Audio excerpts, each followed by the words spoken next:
인구가 줄면 도시도 사라질 수 있을까요? 우리는 흔히 도시가 커지기만 한다고 생각합니다.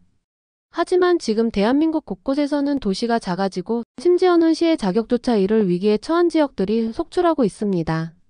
인구가 감소하면 다양한 문제를 야기하게 되는데 오늘은 인구 감소가 도시의 행정지위에 어떤 영향을 주는지 그리고 지금도 조용히 시 승격 자격을 잃어가고 있는 도시들을 파헤쳐 보겠습니다. 구독과 좋아요는 영상 제작에 큰 힘이 됩니다. 많은 사람들이 시라는 명칭은 한번 부여되면 영구히 유지된다고 생각합니다. 하지만 사실 시가 되기 위해서는 법적인 조건을 충족해야 하며 이 기준에 지금은 미달된 도시들이 점점 늘어나고 있습니다. 현행 지방자치법 제10조 1항에 따르면 인구 5만 이상 그리고 도시의 형태를 갖추고 있어야 시로 승격이 가능합니다. 여기서 말하는 도시 형태는 행정구역이 동지역으로 구성되어 있는가를 말합니다. 하지만 대부분의 지방 중소도시들은 면과 리지역이 함께 있는 도농복합시입니다. 이런 경우에는 더 복잡한 조건이 적용됩니다. 도농복합시의 시 승격 요건은 1995년 행정구역 통합이 대규모로 진행되면서 도농복합시라는 개념이 생겼고 여기에 적용되는 시 승격 조건은 다음과 같습니다. 군 지역 내에 인구 5만 이상인 읍이 1개 이상 있거나 인구 2만 이상인 면이 2개 이상, 그 합이 5만 명 이상이어야 합니다. 그리고 군 전체 인구가 15만 명 이상일 경우에 한 해 시로 승격이 가능합니다. 즉 단순히 5만 명만 넘는다고 시가 되는 게 아니라 동, 읍, 그리고 면의 분포와 총인구까지 모두 고려해야 하는 복합 구조라는 뜻입니다. 왜 이게 중요한가요? 이 조건에 따르면 현재 시 지위를 갖고 있는 수많은 도시가 지금 기준으로 보면 자격이 미달됩니다. 예를 들어 전라북도 김제시는 동지역 인구 약 4만 2천 명, 총인구는 약 9만 명으로 현행 기준으로는 시의 자격이 없습니다. 하지만 예외적으로 승격되었던 과거 덕분에 지금까지 시라는 명칭을 유지하고 있을 뿐입니다.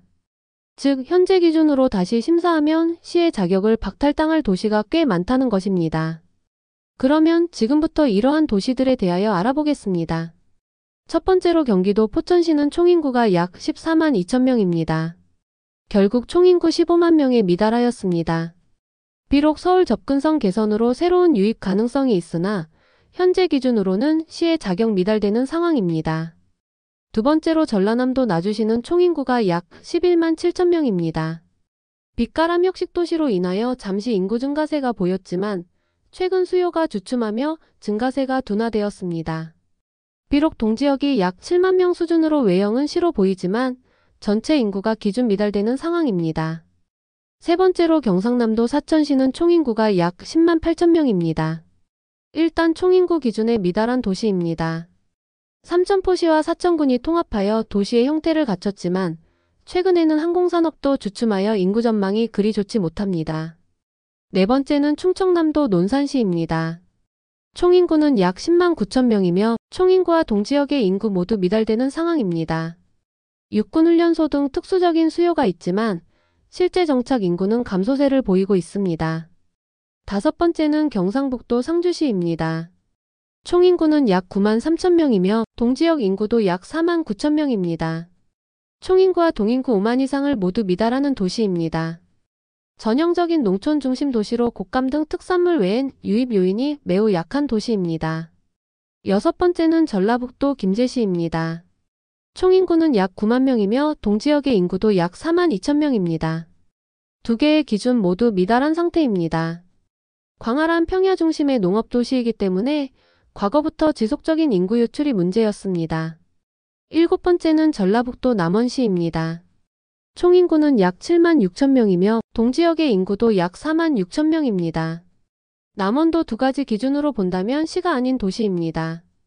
남원시는 춘향전 배경이 되는 관광도시로의 이미지가 있지만 실제로 정주 인구는 지속적으로 감소 중입니다.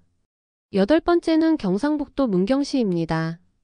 총인구는 약 6만 7천 명이며 동지역의 인구도 약 4만 명으로 두 가지 조건 모두 미달입니다.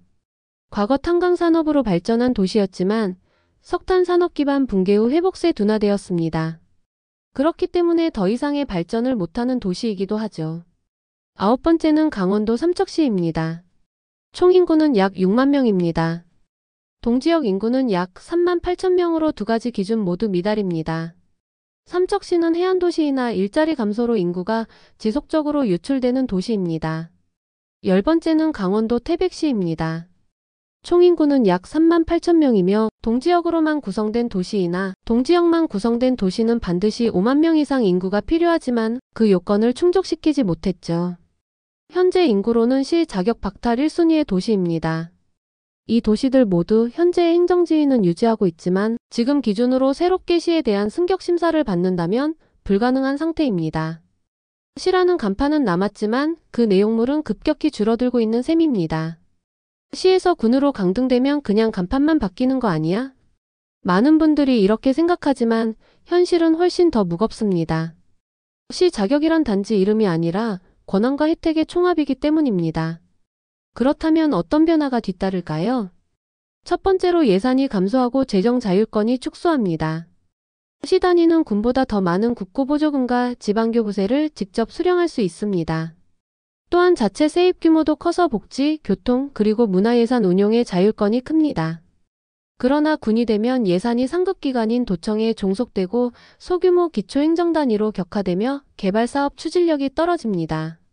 두 번째로 공공기관, 병원, 교육기관의 유치가 어렵습니다. 시단위 지자체는 공공기관 이전 시 우선순위이며 중심 상권, 종합병원과 대학교 등의 입지 요건에서 유리합니다. 그러나 군 단위가 되면 대상 지역에서 제외되거나 기관과 학교들이 외부로 빠져나갈 가능성도 커집니다. 세 번째로는 행정 서비스 약화를 들 수 있습니다. 시는 시민생활을 고려한 동단위의 세분화된 행정체계를 갖추고 있지만 군은 면사무소 중심의 단순 행정입니다.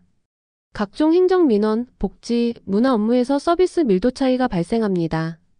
결과적으로 시민 삶의 질이 저하하고 인구 이탈이 가속화되면서 악순환이 발생합니다. 네 번째는 기업 투자가 위축됩니다. 기업들은 물류, 노동력, 인프라, 행정지원 등을 고려해 시 단위 이상의 도시에 우선적으로 투자합니다. 만약 지자체가 격화한다면 브랜드 가치 하락으로 간주되어 투자 대상에서 배제될 수 있습니다. 다섯 번째로 정치적인 영향력이 감소합니다. 시 단위는 더 많은 시의원, 예산 협상 권한, 국회의원 할당 기준에 반영됩니다. 도시지휘가 군으로 떨어지면 정치적 발언권이 축소되고 지역 현안이 후순위로 밀릴 가능성이 높습니다. 결국 지방소외는 더 깊어집니다. 시지휘 상실은 이름이 아니라 지역 미래를 바꾸는 변수입니다. 예산부터 교육, 의료, 투자, 정치력까지 줄줄이 영향을 미칩니다. 시지휘가 흔들리는 지금 행정구역 개편과 지역 회생 전략이 반드시 필요합니다. 도시는 크기만 하는 게 아닙니다. 지금 대한민국 곳곳에서는 도시가 조용히 작아지고 어떤 곳은 시 자격조차 위태로운 상황에 놓였습니다. 예산은 줄고 학교는 사라지고 병원도 떠나는 도시들.